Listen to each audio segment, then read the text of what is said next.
বিশ্বকাপের মাঠে ম্যাচ সেরা হওয়ার স্বীকৃতি একজন ফুটবলারের ব্যক্তিগত অর্জনের অন্যতম বড় মুহূর্ত। ম্যাচ শেষে আলো ঝলমলে মঞ্চে পুরস্কার হাতে তোলা সেই ছবি ছড়িয়ে পড়ে বিশ্বজুড়ে। তবে এবার সেই পরিচিত দৃশ্যেই মুসলিম ফুটবলারদের জন্য সূক্ষ্ম কিন্তু তাৎপর্যপূর্ণ একটি পরিবর্তন এনেছে ফিফা।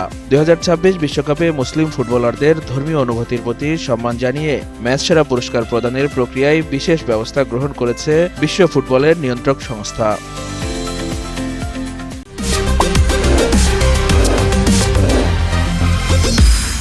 নতুন এই সিদ্ধান্ত অনুযায়ী কোনো মুসলিম খেলোয়াড় ম্যাচ সেরা হলে পুরস্কার গ্রহণের সময় অ্যালকোহল ব্র্যান্ডের লোগো দৃশ্যমান রাখা হচ্ছে না।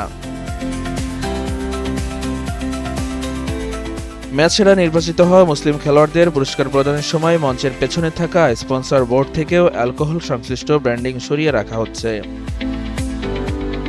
অন্য খেলোয়াড়দের ক্ষেত্রে অবশ্য প্রচলিত নিয়মই বহাল রয়েছে। ফিফার এই পদক্ষেপকে অনেকেই দেখছেন বৈশ্বিক ফুটবলের বহুমাত্রিক সংস্কৃতি ও ধর্মীয় বৈচিত্র্যের প্রতি সম্মান প্রদর্শনের অংশ হিসাবে, যা প্রশংসায় ভাসাচ্ছে গোটা মুসলিম বিশ্ব।